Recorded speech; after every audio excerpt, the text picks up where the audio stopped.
Good evening, everybody, and welcome to the 187th episode of our first YouTube run through House of Light, playing as the archaeologist and on the verge of getting the full Tree of Wisdoms occupied. So we definitely have a lot that's going to be happening within the next few in-game days, although I think this stream I will probably, or video, or whatever the proper term for these things are,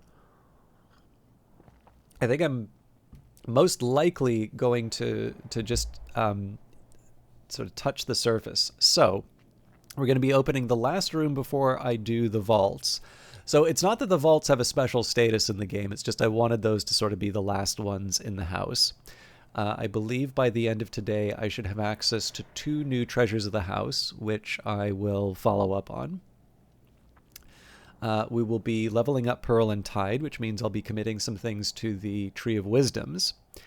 And then, of course, we will be then moving on to opening up all the various vaults and, of course, the leveling up the various skills that I had in mind, too. But what this is going to mean in sort of the medium term for this playthrough is that no more real restrictions on reading books. I'm just going to want to get through as many books as I can because there's no longer a restriction in terms of what I want to achieve with my skills. If I don't have a Newman text, I probably want to get a Newman text, and I want to start thinking a little bit about some of the decisions that I want to be making as a librarian. We still haven't placed all of the busts, so I was hoping to get as many books as I could to point me to where I needed to go. But once we exhaust our books, of course, I'm probably going to want to think about where, just getting those done. There is a little bit of a reward that you get for doing that as well. And then what else? Then also there's just there's the further story that I can do, but there's also just the question in terms of how do I bring all this home? There's actually quite a bit more for me to do as far as the Lighthouse Institute is concerned. And because I would like to follow through on that, I have a couple of ways that I'm going to be treating the salons, or rather the events, not the salons, but the way that I'm inviting guests. I'm going to change that a little bit between seasons. It's something that I did on the Twitch stream, but it's I don't like doing that too early because, again, this isn't the game that you sort of gulp down. It's a game that you sip, or at least I mean, you all can see the length of the series on these things. I don't like rushing through them. Okay, this tool has boosted their aspects appropriately, so we're going to go straight to the sun's weakness here. I can discuss a memory with my assistant. This will use up the memory, but boost the assistant's abilities for the rest of the day. The Locksmith's Dream in Cursus, the 5th and final volume of Teresa Galmier's notorious work, which began as an examination of parallels in the mystic dreams of artisans, but became an account of her own occult journey. This volume was apparently never published, nor allegedly even written, yet here it is. The law goes all the way back to stone. The keys cannot be held or owned. This had, I believe, the unexpected consequence that those outside the law may hold and own them, but even they cannot keep them. And of course a key is no more physical than a spirit, but a spirit may be housed in a body, and I have touched a key with my own hands. So the Legions hold the keys. I had thought the Legions only old and powerful transgressors of the crime of the sky, but I begin to understand that the crime of the sky is more even than it seems, and why a twin, who unites what is not to be divided, might accept a Legion as her name. So that's 2 of 8. Honey, the Comprehensive Guide. Harvey Haddington, pilot, polymath, confectioner, writes with great enthusiasm about the marvelous work of the bee. Haddington insists that all the primary aspects, nectar, scale, heart, lantern, moth, grail, are possessed by bees and expressed in honey. Clearly, he points out, there are only 6 primary aspects, as honeycomb has only 6 angles. Ugol ink is prepared with these techniques, but so is Skinshuck mead, and only Skinshuck requires honey. Just as any beverage or foodstuff can be improved with the addition of honey, so any garden is improved with the presence of bees, even those bloody blumberendi. So, Ugol ink. Oh, hang on.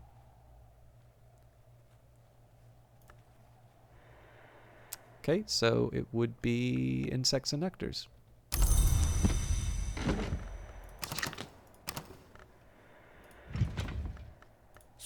Move gingerly while the pain lasts. 3 flowers hath the tree. Ernestine Peterhans records her observations of the growths of trees and flowers around the isle, and the omens and portents she attempts to draw from them, particularly the yew tree in Earl Brian's meadow, whose flowerings are sometimes eccentric. Ernestine observes that in years when the tree flowers black, troubling secrets arise. When it flowers red, war and fires follow, and that no DeWolf heir has ever been born in a year when it flowers white. Ernestine attempts to use the tree's growth to advantage in her business affairs, but it fails.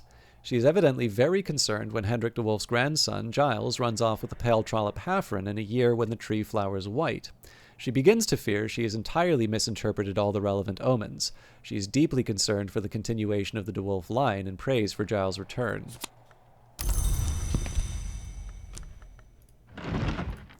The Gospel of Zacchaeus, an extremely heterodox account of the Nazarene Messiah and his works, describing his ascension to the mansus through the opening of his body. 7 were the wounds of his body, 7 the doors of the house, 7 the lesser aspects of the hours, and knock the aspect above all, for the mother of ants is the mother of salvation. The book includes a description of a rite which can be used to raise a corpse to half-life, in memory of he who bled for the wood, but the marginalia claim that the mother of ants no longer permits use of this rite.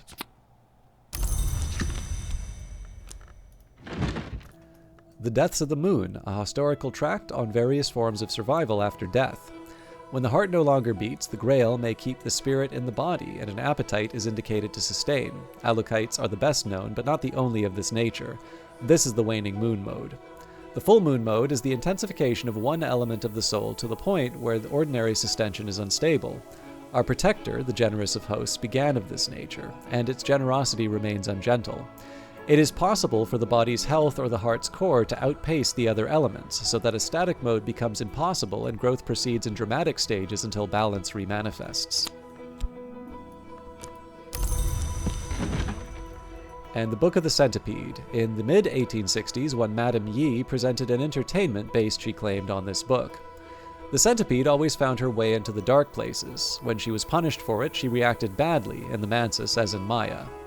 The river runs through the sands out of myth and into legend. The painted river runs the other way. One is barred to the centipede now, but she finds ways back in sometimes.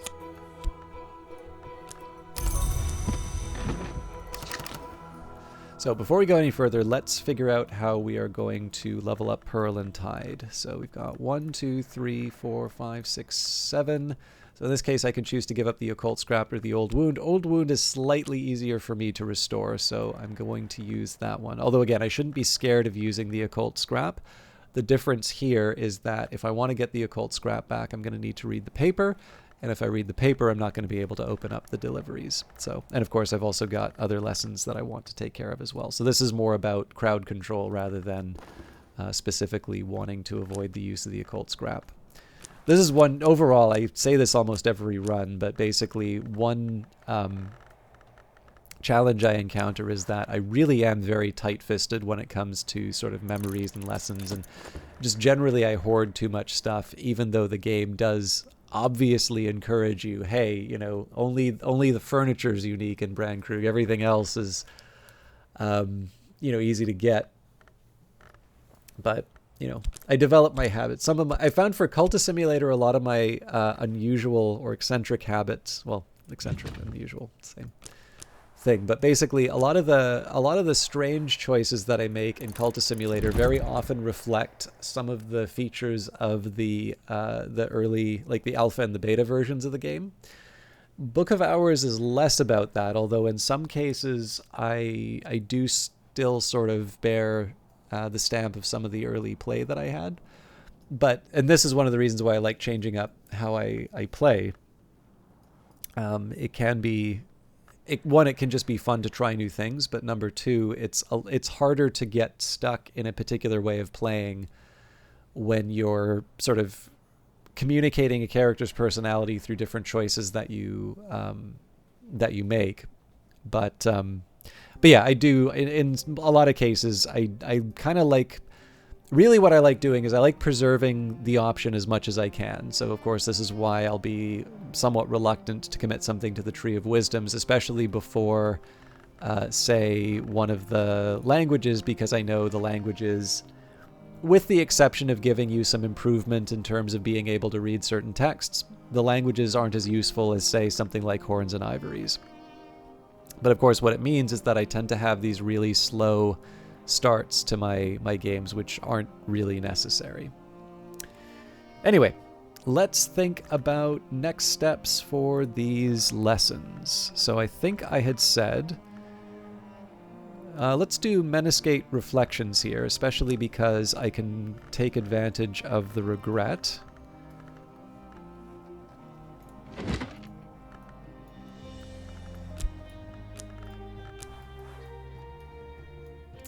So we'll get another edge for that.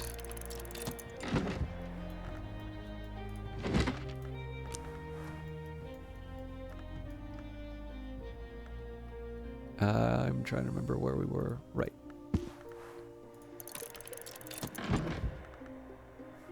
So that's 3.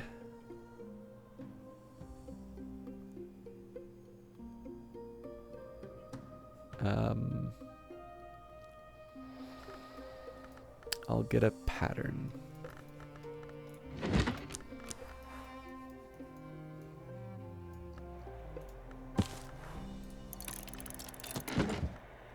Okay, so that's our disciplines of the scar taken care of.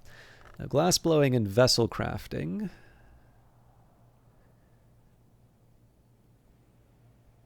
This one I think I will do the Watchman's Paradoxes.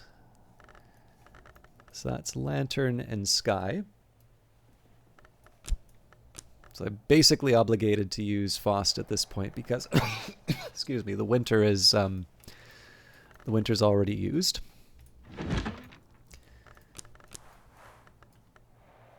Okay, so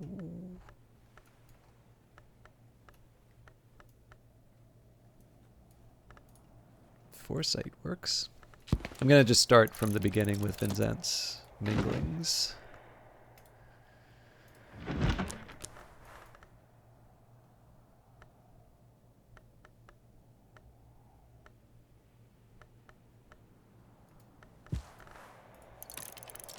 Two.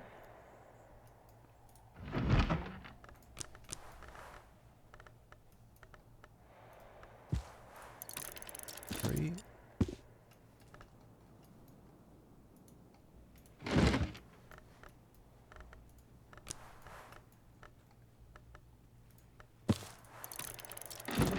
Solace is 4, so that should cover us for Watchman's Paradoxes as well.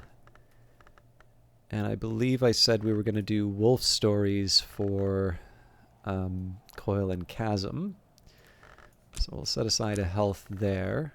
I guess I'm already getting a fear, so if I can think of an alternative for Meniscate Reflections.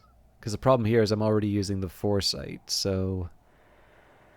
But I guess I could use a Bittersweet Certainty.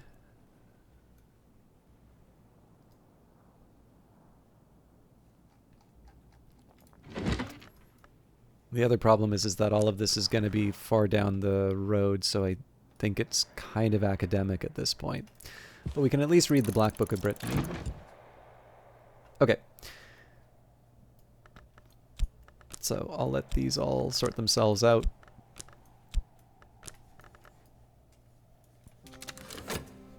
And in 30 seconds, maybe what we'll do is we'll take some time to commit the... I'm actually not 100% sure how I feel about committing the lessons. I might do them in batches just to avoid sort of an extended episode where I'm just reading those upgrades. It kind of depends on how quickly it goes, but I know I like reading the entries, and I know I also have an ordering in which I'm working with now based off of my notes, so I'm probably going to struggle to read my questionable handwriting. Alright, memories don't last long outside books, but it's made the difference for the day. So, Skin-Shuck Mead, a murky, sweet-smelling liquid crowded with sediment. I can offer my assistant something to drink. And the skill is now level 9. Its power aspects have also increased. So actually, let's get started with the Tree of Wisdoms. No, here's what I'll do. I'll wait till we, I'll wait until we're opening up the Pulsing Darkness. Oh, but what's my time like? I'll still wait on the delivery for Catering Hero. The drawback here is I could, like, the time doesn't move forward when I'm in the Tree of Wisdom, so the choice is, do I stop the memory generation now and the work towards the barber, or not? And given that the commitment committing to the Tree of Wisdoms is something that's kind of static, there aren't going to be decisions that change as a result. I figure I can probably be patient on those. The Book of Thrones, a legend of the Shadowless Empire, transcribed by Alexander Peterhans from the Annals at a Secret Shrine in Anatolia.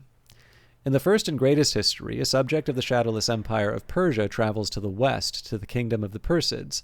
There, he becomes a protege of the tutelary Persid deity, the Scarred Man, who lives in the dark. He returns after 7 years to put his skills at the service of the Shadowless Empire, becoming their golden general. In the first and greatest history, a subject of the Shadowless Empire of Persia travels to the west... Let's try that again. So, Book of Thrones... Right, okay, sorry, it's the second part that I'm reading. After many years of peace, the heirs of the Persids move against the King of Kings and their Shadowless Empire. The Golden General will not take arms against the blood of his mentor until the King of Kings whispers a great secret of betrayal in his ear. He breaks his swords, forswears his oath to both Empire and Scarred Man, and enters the temple behind the world, leaving his life behind. I do apologize for the quality of the reading. The Treatise on Underplaces. Herein, the 17th century mystic and antiquarian Claude Hersault describes the bounds or underplaces on the borders of dream. He warns that they shift over time. The walls of the mansis, Hersault begins, are the size of starlight. Many of his directions are equally unhelpful, but common relationships do emerge. A picturesque account of journey through nightmare, interspersed with what might be partial rites. On the 18th ascent is the bud, on the 36th ascent, the blossom. This one we might change up. Advice on containment. Thirza Blake discusses ways to keep wood things out of trouble and mansis things in it. Thirza is irritatingly light on specifics, insisting above all that the duties of an adept are the duties of a host, and that a conjured spirit should be kept in as luxurious a vessel as possible. Thirza notes the similarities between the lantern-long habit of scrying, returning to the physical world despite their absence of a body by entering a mirror or light, and Pomander's techniques for confining Mansis Long to mirrors. She wonders whether Pomander himself might be lured to Hush House if provided with a sufficiently alluring scrying. Move gingerly while the pain lasts. A Shape in Smoke, Ambrose Westcott's exposition on tobacco blending and the oracles of the pipe. The text is spotted with sparkles throughout. Westcott observes gnomically that a pipe might be said to manifest the red flower of the watchman's tree, for when lies are burnt, wisdom arises, and vice versa.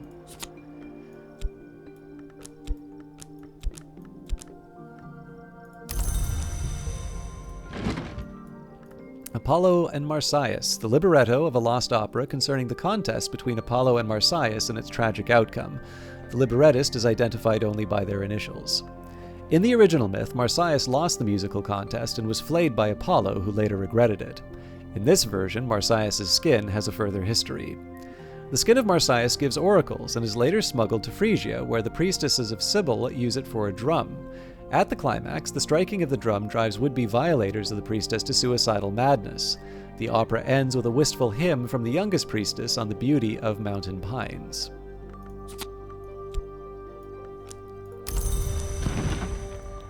Vinzant's Minglings. The metallurgist and skysmith Everett Vinzant speaks of the sacred alloys, the alloys eternal, the alloys sufficient, the alloys intendant. Everett describes the voices and powers of mortals and immortals based on their composition by analogy to the sounds and strengths of bells based on the metals of their casting. Vincent warns that the mingling of metals of too great a nobility can produce the alloys incestuous. He suggests very cautiously that the means used by the sovereigns of the leashed flame to produce their heirs may have analogous issues, for though the crime of the sky might be circumvented, yet the law remaineth the law, in spirit as in letter. So this was originally going to go here, but if we switch out the fear...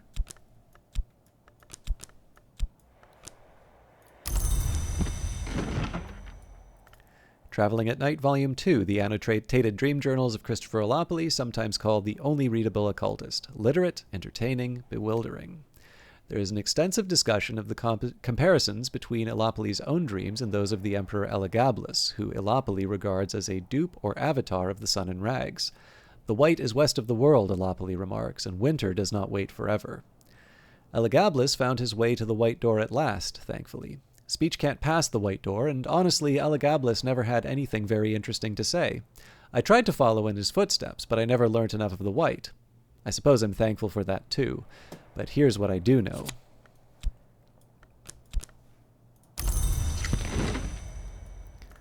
The Black Book of Brittany, a volume of ink lore gifted to St. Brendan's by Brian of Brittany, who was made Earl of Cornwall after the Norman conquest. The black flower lies heavy, but the roots of the watchman's tree run deep, and they may not be hidden forever. The black flower, spoken of as a doom or guise, can be held at bay with the last ink of power, brewed from the pale mixture in the presence of sufficient winter with the arts of containment. Eventually, the sun in rags always brings its beautiful ending.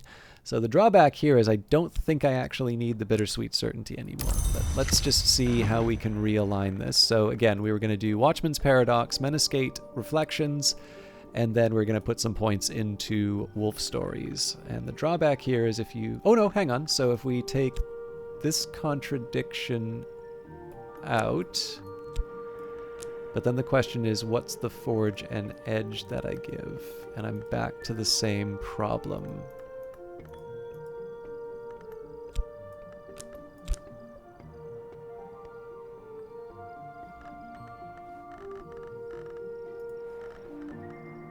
I thought I was onto something there, but obviously not.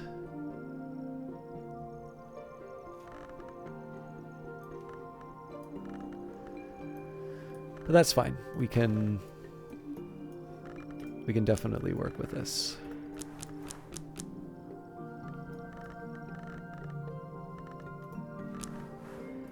So satisfying to have come so far. Improve the skill to level 5.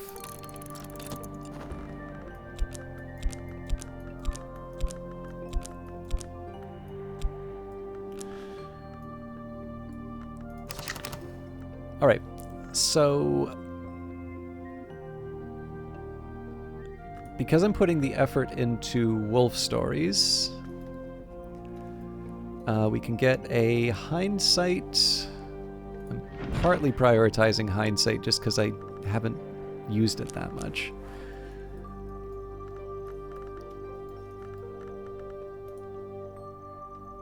Are we really on to... Okay.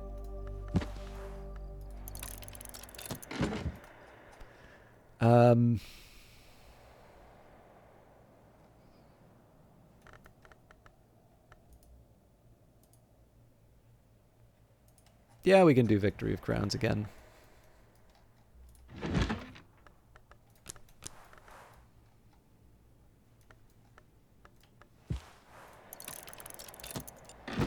So, that should cover me for using Coil and Chasm to level up Wolf Stories. Excuse me.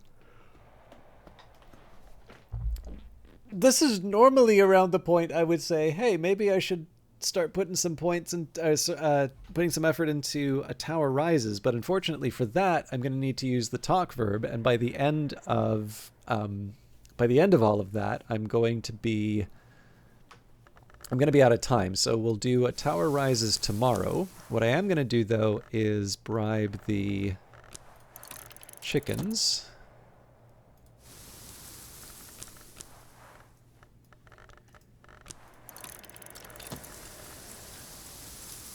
By the way, I'm going to follow a hypothesis that I had. So it was insects and nectars. So if I add Wormwood Dream, Trist.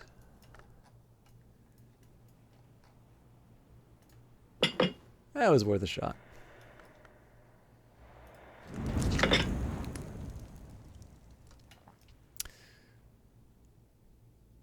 All right.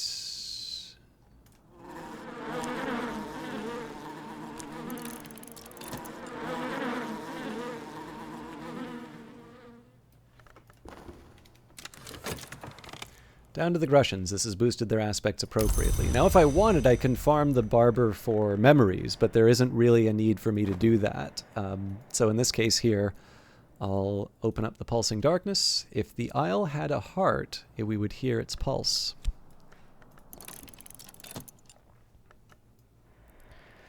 And then from there, let's start feeding the chickens.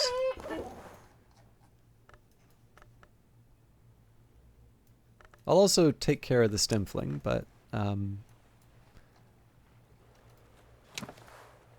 satisfy this creature's appetite. But again, I'm not in an urge. Sorry, I don't have any urgency in terms of interacting with the Stimfling, so we can sort of prioritize. Better now.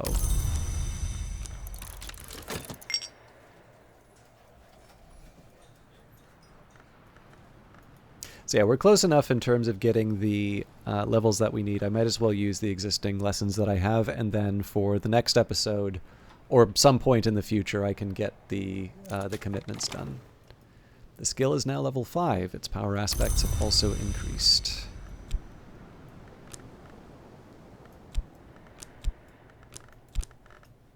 So I'm just anticipating the Watchman's Paradox's level.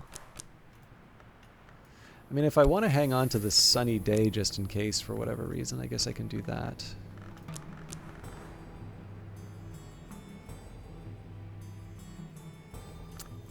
I'm actually going to do it the other way around because at the very least the storm is something that I can keep overnight.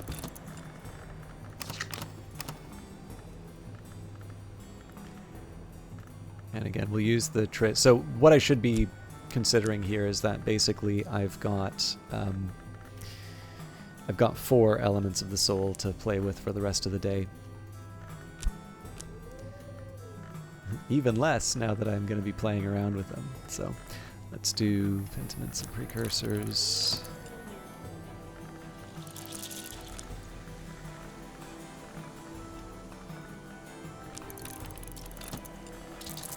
Containment.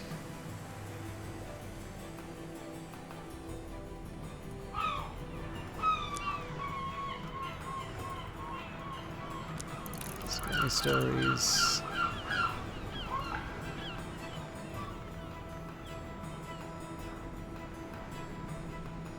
Keep forgetting FET doesn't work on that one. Still, not a bad run.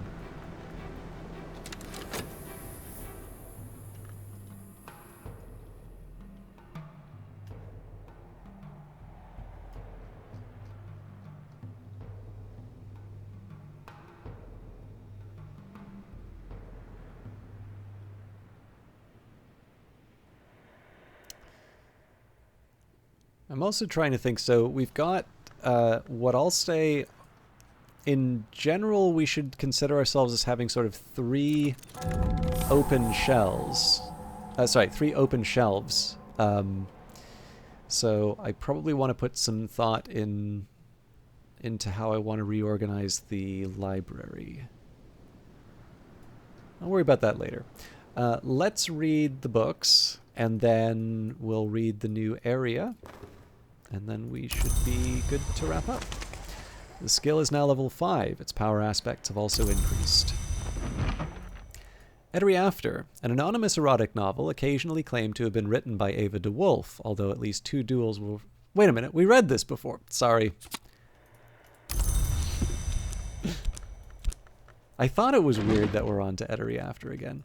The Victory of Crowns, erratic accounts by one Aaron of the hunting and consumption of supposed immortals by shadowy assassins, published in the late 19th century. The assassins are, according to Aaron, the agents of a power called the Coronel, a soldier of the secret masters. The accounts date back to Roman times. Aaron's scholarship is dubious, but she, writes pithily. Incidents of sudden and violent death are interspersed with aphorisms. Ours don't dream, long try not to.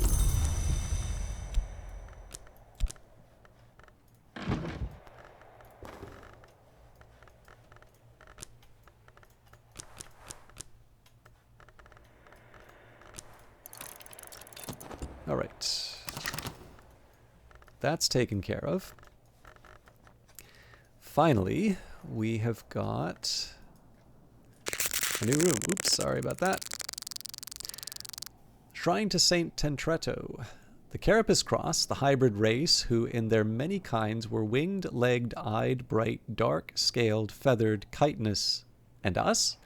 The cross are gone. The cross were always history, but to their children, their enemies, they leave this hushed legacy.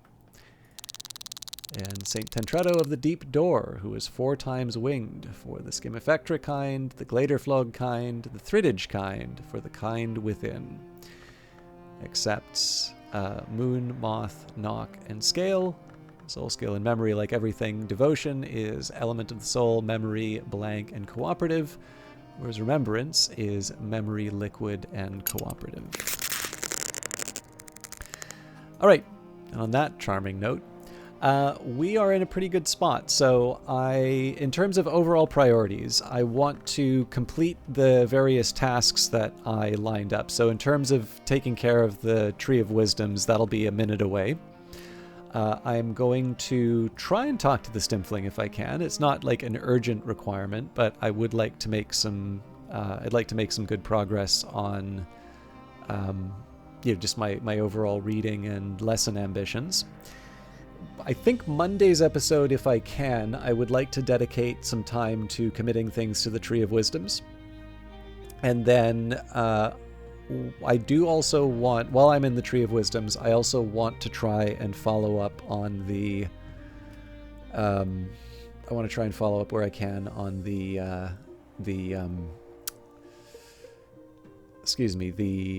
further stories. And then at some point, I do also want to open up the Caterin Hero and TRN Limited packages. This is possibly because I remember in my apartment building, someone got one of those, like, there's these like meal services, so like they'll ship you a bunch of like recipes and the ingredients for making it. So someone ordered one of those, and I don't know what on earth the deal was with that, because we do have people that come in and clean the apartment, but that stayed there for a very long time, and you could tell it was a long time when you walked past it. So I'm assuming there was some awkwardness in terms of like not wanting to throw away someone's properties, but like clearly if they're like, you can tell the food is not suitable for consumption. So I think that's a fair point where you can throw out the mail. Anyways, on that delightful note, the hours are kind in Brandkrug, so we can keep eggs out in the kitchen, and I can, I don't need to worry about, the packages from Caterin Hero and TRN expiring. But thank you very much for watching. I'll see you on Monday as we put all of these plans into motion. Have a nice weekend. Take care.